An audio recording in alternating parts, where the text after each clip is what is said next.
Juste avant de commencer la présentation, juste un petit sondage. Qui a fait du FAS en production? Bon, qui utilise du FAS, on va dire?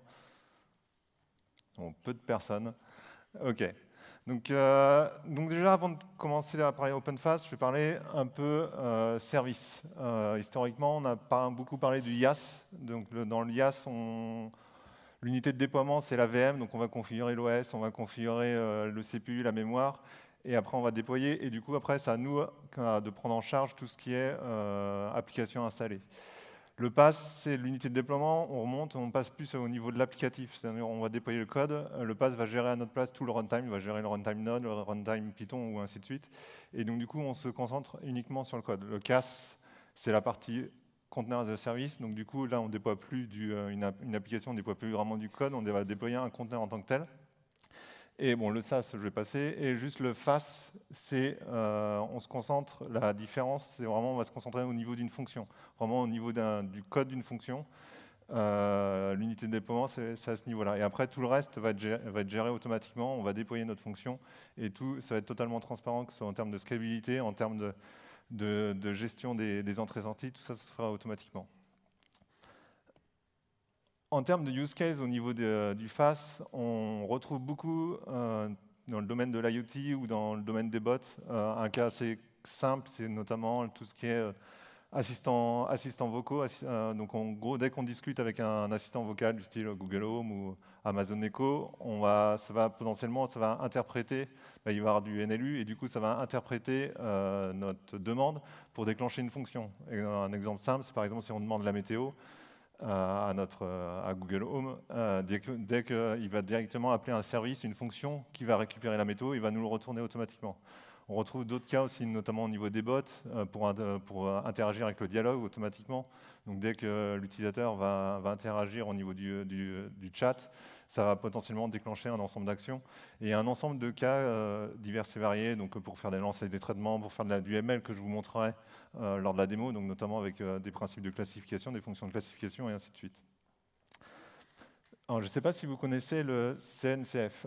C'est une fondation qui est destinée à promouvoir tout ce qui tourne autour du cloud, toutes les technologies autour du cloud, donc qui fédère et qui promouvoit à ce niveau-là. Et notamment, donc, on retrouve bien sûr toutes les technologies orientées cloud, et notamment le cas qui nous intéresse, c'est la petite case qui est à droite, qui concerne notamment le serverless. Au niveau du FAS, il y a un ensemble de solutions qui existent déjà. Bien sûr, les plus connues, on va parler des Lambda qui existent depuis au moins 4 ans, donc depuis 2014. Il y a les Azure Functions, les Google Functions et ainsi de suite. Et notamment, le cas qui nous intéresse, c'est OpenFaaS. Donc là, ça fait partie des solutions qui sont directement installables et qui ne se basent pas directement sur un service fourni par un cloud provider. Alors, qu'est-ce que c'est OpenFaaS? OpenFaaS, c'est un projet d'Alexis Ellis, donc, qui est Docker Captain, qui a présenté cette solution-là en 2017 lors de la DockerCon. La différence par rapport à d'autres solutions FaaS qui peuvent exister, c'est que cette solution-là, on peut créer des fonctions à partir de n'importe quoi. Par exemple, si on revient sur les lambda d'Amazon, on a un ensemble de langages qui sont supportés. On va retrouver du Node, on va retrouver du Python, on va retrouver un ensemble de langages. Cependant, on est limité par ce que propose le cloud provider. Là, dans notre cas, avec OpenFaaS, on peut vraiment proposer n'importe quoi. On peut même se dire qu'on peut même créer une fonction à partir d'un binaire. Ça va le gérer, le binaire va prendre automatiquement, c'est géré automatiquement, il va prendre en compte l'entrée-sortie, il va retourner, le binaire retournera en sortie son résultat, et du coup on peut même containeriser même un binaire. Donc après, bien sûr, on retrouve un ensemble de langages qui sont supportés avec des templates qui sont fournis. L'autre différence, c'est vraiment une solution qui est portable. Donc, à l'origine, c'est plus destiné à faire du on-premise. Donc du coup, on peut déployer directement sur notre data center, et ça tourne automatiquement soit sur un cluster Kubernetes, soit sur un cluster Swarm.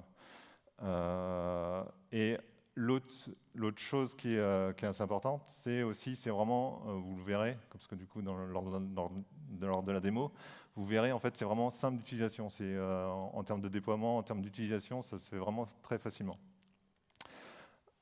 même si c'est destiné à l'origine plus pour du on-premise, rien ne vous empêche de déployer ça chez un cloud provider. Vous créez vos VM, et après du coup vous déployez directement vous utilisez plutôt le cluster les services, par exemple Kubernetes, qui sont proposés par les cloud providers, et vous déployez directement la solution dessus. L'avantage qu'il y aura, c'est potentiellement du coup vous aurez une solution agnostique. Ce sera la même solution que si vous passez sur un cloud provider Amazon ou directement chez Azure ou chez Google.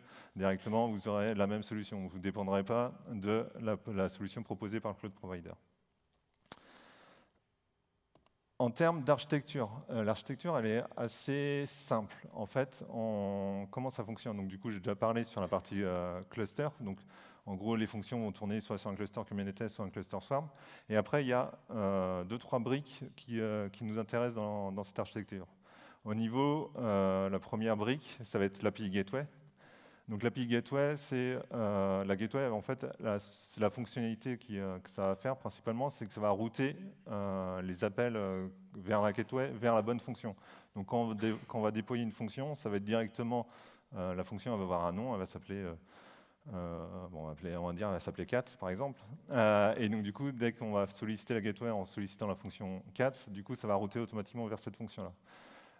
L'autre chose que fait la gateway, c'est notamment, elle gère toute la partie autoscaling. En fait, ce qui se passe, c'est que dès qu'on déploie les fonctions, il y a un ensemble de métriques qui sont collectées automatiquement, qui sont stockées au niveau de Prometheus. Et du coup, donc par exemple, une des métriques qui est stockée, c'est le nombre d'appels par seconde en fait. Donc ce qui va se passer, c'est que dès qu'il y a un nombre d'appels par seconde qui dépasse, on va dire par exemple, par défaut, si je ne me trompe pas, c'est 5 appels. Dès qu'en gros, on a plus que 5 appels par seconde qui est déclenché, en fait, derrière, la gateway va automatiquement déclencher un autoscaling. Donc, elle va répliquer cette fonction. Elle va passer, par exemple, par défaut, elle est à 1. Elle va passer à 5, par exemple, à ce niveau-là, en fait. L'autre chose que propose la gateway, c'est une UI assez simple. Du coup, on peut monitorer, voir toutes les fonctions qui sont déployées au niveau de notre gateway, et du coup, savoir comment ils ont été invoqués, et potentiellement aussi directement les invoquer, en fait. L'autre brique qui est quand même qui est le cœur de la fonction autour de OpenFaaS, c'est Watchdog. Qu'est-ce que c'est Watchdog? En fait, c'est un petit serveur, un serveur HTTP qui est écrit en Go, qui est très léger, qui a une empreinte mémoire très, très faible. Et en fait, c'est lui qui est le process principal au niveau du conteneur. Donc dès qu'en fait la gateway va solliciter une fonction, donc du coup ça va directement arriver par exemple sur ce conteneur-là, le watchdog va récupérer cette requête-là et va forker un process. On retrouve ici dans cet exemple-là, c'est la variable d'environnement qui s'appelle fProcess. Donc c'est ce process-là qui va être forké. Donc ça veut dire que par défaut, avec le watchdog, à chaque fois qu'il y a un appel, il y a un fork d'un process qui est fait et qui va déclencher le process qui est indiqué. Si on regarde une fonction, pour ceux qui ont fait des lambdas d'Amazon par exemple, c'est assez proche en fait. On retrouve un contexte en entrée, donc on va retrouver notamment un ensemble, les paramètres par exemple qui sont fournis en entrée de notre fonction, et après le callback qui permet de retourner le retour de la fonction en fait. Donc callback prend 2 paramètres, le premier paramètre qui correspond plus à la partie erreur, et le deuxième paramètre correspond à le résultat qu'on souhaite transmettre.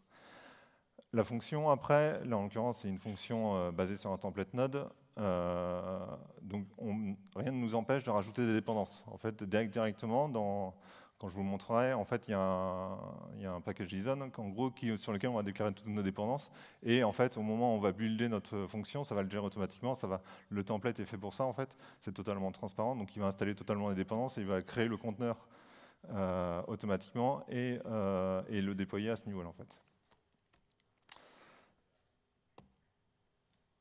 La dernière chose, au niveau de comment on décrit une fonction, en fait, donc la fonction, elle se base sur un descriptif de type basé sur du YAML.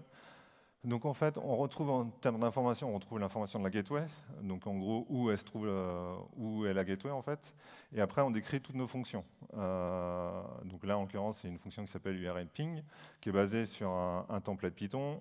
On retrouve le handler, donc le handler ça c'est ce qui va être c'est le code de la fonction. Et bon, l'image, après, ça c'est vraiment c'est l'image qui sert automatiquement, qui va être générée automatiquement lors du build. Après, ça c'est à titre indicatif. Et après, comme on se base après sur des technologies, soit du Kubernetes, soit du Swarm, on retrouve toutes les possibilités que proposent ces clusters-là. Donc en gros, on peut injecter des secrets, on peut injecter des variables d'environnement, on peut injecter des labels en fonction de notre besoin pour pouvoir traiter ça. L'autre chose que propose OpenFaaS par rapport lié à ce descriptif, c'est qu'en fait, il propose un CLI.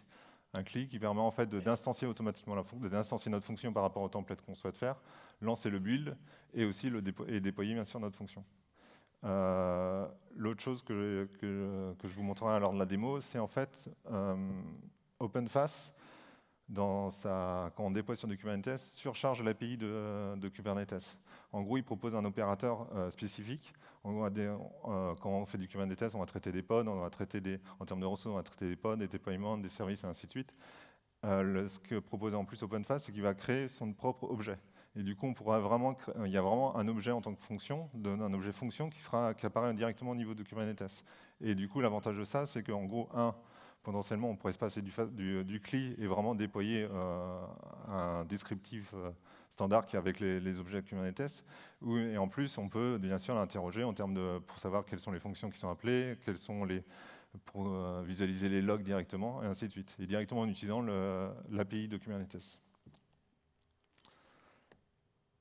Le dernier point, avant que je passe à la démo, c'est OpenFaaS propose, comme OpenFaaS se base sur du Prometheus, on peut facilement plugger un Grafana pour visualiser directement les métriques fournies par la solution. Donc en fait, il y a un dashboard de base qui est fourni. Donc on retrouvera le taux de réplication, les temps d'exécution des fonctions, le nombre de fonctions appelées, et ainsi de suite en fait. Donc maintenant, je vais passer à la démo. Tout à l'heure, j'évoquais que la solution elle est simple à déployer. Donc pour me lancer un peu de défi, je suis parti vraiment from scratch. Donc en fait, j'ai vraiment rien d'installé. Si on regarde à ce niveau-là, normalement, voilà. Là, j'ai vraiment aucun service de déployer au niveau directement de mon interface. Si j'accède directement à la gateway, à la l'UI, c'est pareil, j'ai rien. Donc directement, je vais utiliser l'outil de packaging Helm qui permet de déployer facilement, qui facilite le déploiement de ressources Kubernetes. Et directement à ce niveau-là, hop, c'est bon, c'est parti, c'est déployé. Il y en a à peu près pour 30 secondes à peu près pour déployer. Si ça vaudra bien.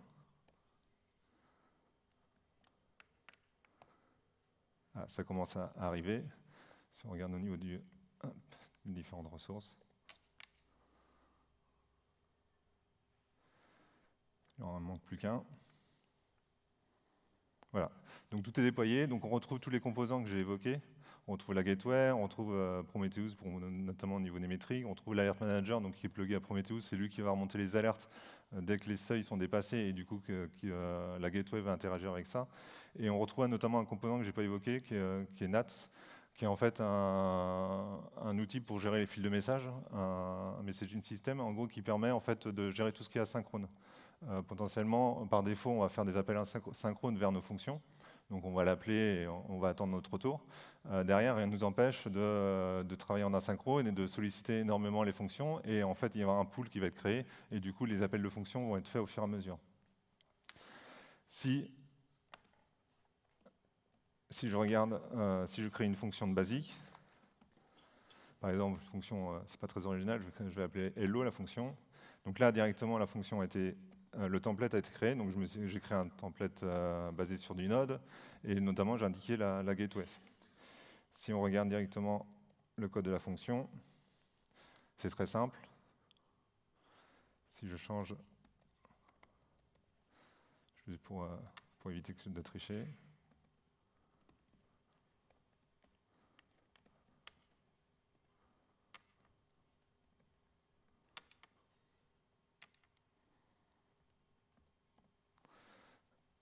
hop, je vais la builder. Alors, j'ai oublié de changer quelque chose. Je voulais indiquer la version directement au niveau de mon image pour éviter.